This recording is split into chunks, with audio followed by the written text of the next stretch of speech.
So you're now on this flight from Zanzibar to Dar es Salaam, and you've landed in Dar es Salaam. Then what? The flight's weird because I remember everything. I always say I remember everything, and I pretty much do.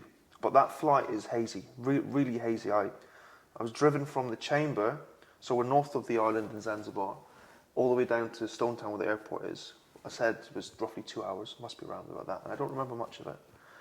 And it's a small plane that took me over there, just a private plane. There's no medical facilities or anything. And I don't remember much of it.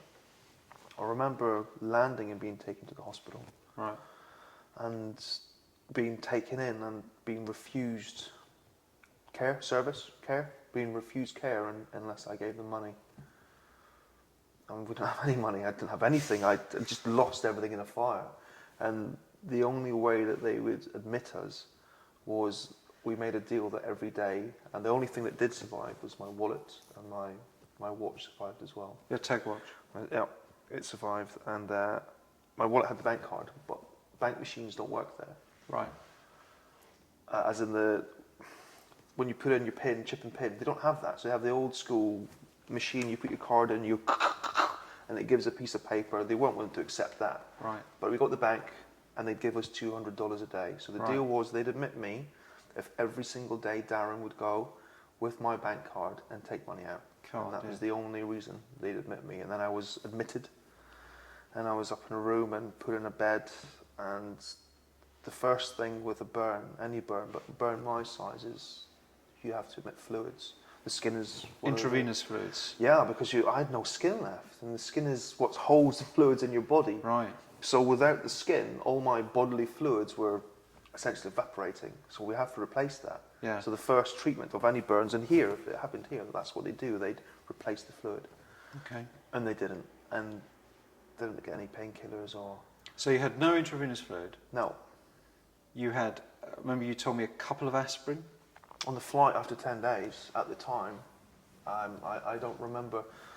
But to be fair to them, I might have had a couple of tablets every now and then. Right. It would have been paracetamol, probably not aspirins. But in any other hospital in London, any other or whatever, hospital, I would have been given in surgery in a day. Morphine straight away or whatever. I would have probably went straight into surgery almost instantly in the European hospital. And I was told I wouldn't need any surgeries. I'd heal on my own, and I'd be absolutely fine. And I remember that you described the treatment they gave you. And that for you is the worst part, isn't it? Yeah, I've always been able to talk about the fire and being on fire, that was fine.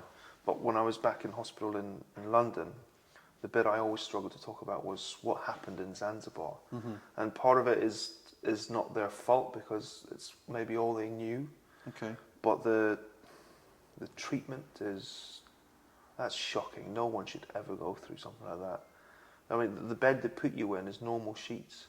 And that maybe sounds strange, but normal sheets with wounds the size I have, they dry to the wound and they stick to it. Jeez. Which is great if you don't move.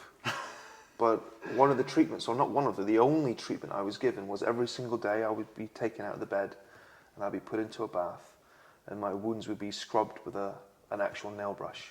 And to be fair to them, that was their treatment. This was salt water, you told me yesterday. Baths, I didn't know that it was salt water. I thought it was regular water. So this is even what I mean. Salt water baths, yeah. Well, salt water is a healing effect for wounds, and that's what they were following. Yeah. But to get out of the bed, they had to rip the bed sheets off of me, which opened all of the wounds, and that was pretty sore. And then the burns I had, quite quickly, I became quite rigid. It was I couldn't bend my knees. I had no knees anymore, essentially. But to get out of bed, I had to go into a wheelchair to get me to the bath. So I had to go in a sitting position, bending my knees and everything, and that was horrible. I'd scream all the way to the bath, and then I had to be lifted into a bath, so dry into the wet, and then they'd scrub. And I promise, I screamed so loud that my throat got sore. And I cried, tears running down my face.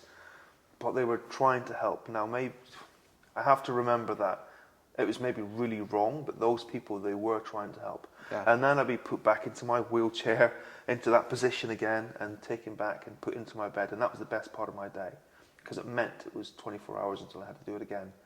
But I'd be put in my bed sheets, and I'd stick to the sheets and I'd dry, which meant the next day I had to be ripped off again.